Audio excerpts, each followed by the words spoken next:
Terrorism in Pakistan has become a major and highly destructive phenomenon in recent years.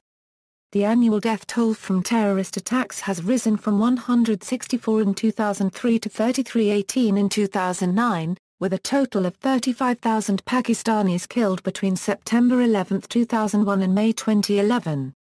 According to the government of Pakistan, the direct and indirect economic costs of terrorism from 2000 to €2010 total $68 billion. President Asif Ali Zardari, along with former President ex-Pakistan Army head Pervez Musharraf, have admitted that terrorist outfits were deliberately created and nurtured by past governments as a policy to achieve some short-term tactical objectives. The trend began with Muhammad Zia-ul-Haq's controversial Islamization policies of the 1980s, under which conflicts were started against Soviet involvement in Afghanistan. Zia's tenure as president saw Pakistan's involvement in the Soviet-Afghan War, which led to a greater influx of ideologically driven Muslims to the tribal areas and increased availability of guns such as the AK-47 and drugs from the Golden Crescent. The state and its inter-services intelligence, in alliance with the CIA, encouraged the Mujahideen to fight a proxy war against Soviet forces present in Afghanistan. Most of the Mujahideen were never disarmed after the war ended in Afghanistan, and some of these groups were later activated at the behest of Pakistan in the form of the Lashkar-e-Taiba, the Harkat al-Mujahideen and others like the Tehrik-i-Taliban Pakistan to spread terror in its neighboring countries.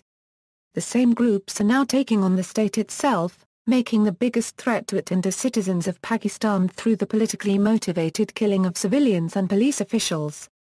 From the summer of 2007 until late 2009, more than 1,500 people were killed in suicide and other attacks on civilians for reasons attributed to a number of causes: sectarian violence between Sunni and Shia Muslims, easy availability of guns and explosives, the existence of a Kalashnikov culture, an influx of ideologically driven Muslims based in or near Pakistan, who originated from various nations around the world, and the subsequent war against the pro-Soviet Afghans in the 1980s which blew back into Pakistan. The presence of Islamist insurgent groups and forces such as the Taliban and Lashkar-e-Taiba. Pakistan's thousands of fundamentalist madrasas which are thought by many to provide training for little other than jihad and secessionists movements, the most significant being the Balochistan Liberation Movement, blamed on regionalism, which is problematic in a country with Pakistan's diverse cultures, languages, traditions and customs. List of terrorist incidents post 9/11. Causes. Following imposition of martial law in 1958, Pakistan's political situation suddenly changed and thereafter saw dictatorship-type behavior at different levels appearing in the civil service, the army and political forces or zamindars who claimed power, probably because the British originally did not consider Pakistan an independent state, yet did not want to intervene. This trend continued into the 21st century, when finally, the U.S. persuaded General Pervez Musharraf to hold elections. Other causes, such as political rivalry and business disputes, also took their toll. It was estimated in 2005 that more than 4,000 people had died in Pakistan in the preceding 25 years due to sectarian strife. Terrorism in Pakistan originated with supporting the Soviet war in Afghanistan, and the subsequent civil war that continued for at least a decade. The conflict brought numerous fighters from all over the world to South Asia in the name of jihad. The Mujahideen fighters were trained by Pakistan's military, American CIA and other Western intelligence agencies who carried out insurgent activities inside Afghanistan well after the war officially ended. At the end of the Soviet war in Afghanistan, between 1990 and 1996, the Pakistani establishment continued to organize, support and nurture Mujahideen groups on the premise that they could be used for proxy warfare in the Indian state of Jammu and Kashmir and in support of the doctrine of strategic depth in Afghanistan through the use of the Taliban. War on terrorism. The post-9/11 war on terrorism in Pakistan has had two principal elements: the government's battle with jihad groups spanned after the attacks in New York, and the U.S. pursuit of al-Qaeda, usually in cooperation with Pakistani forces.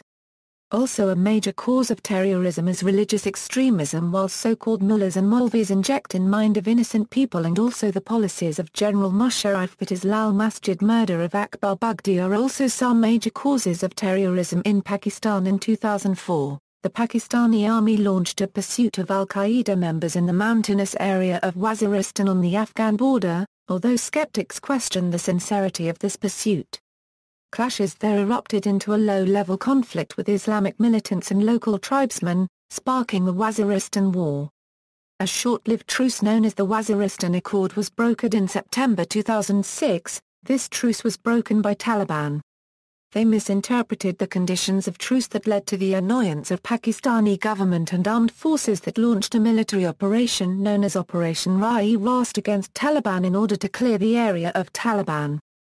In 2012, Pakistani leadership sat down to sort out Solilala the All-Parties Conference, stating that negotiation with the militants should be pursued as their first option to counter terrorism. However, all attempts of bringing the militants on table seemed to fail while terrorists' attacks continued.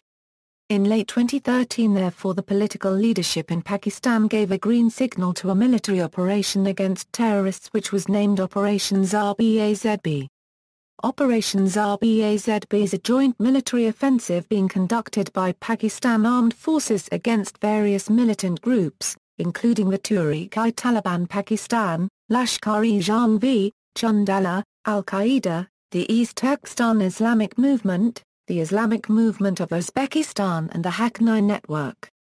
The operation was launched by the Pakistan Armed Forces on June 15, 2014 in North Waziristan as a renewed effort against militancy in the wake of the 8 June attack on Jinnah International Airport in Karachi, for which the TTP and the IMU claimed responsibility.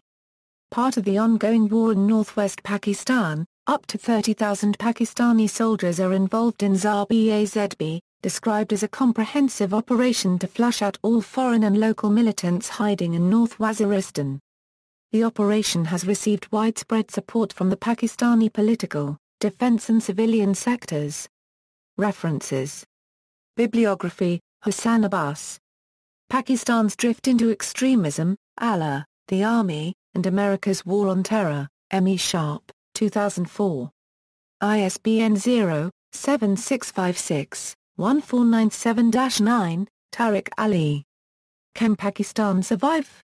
The Death of a State, Penguin Books Limited, 1983.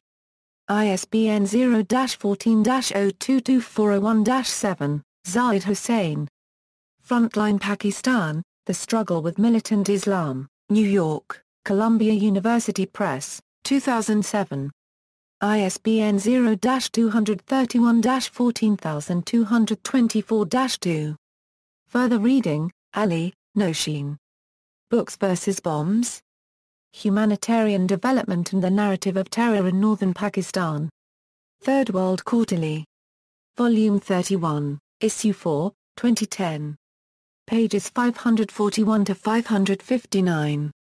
DOI 10.1080/01436591003701075. Published online on June 28, 2013.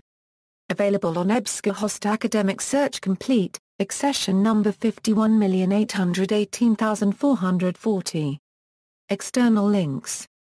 Pak Institute for Peace Studies, A Profile of Tehrik-i-Taliban Pakistan, Harvard Kennedy School's Belfer Center, Pakistan Security Research Unit, Jamestown Foundation on Saipa-e-Sahaba, Pakistan Information Security Association, Inside a Jihadi Training Camp in Azad Kashmir, Interview, Radio France Internationale's English Language Service, Dossier on Pakistan, includes interview with ex-ISI Chief Hamid Gul, report from Darul Uloom Haqqaniya Madrasa, by Radio France Internationale's English Language Service.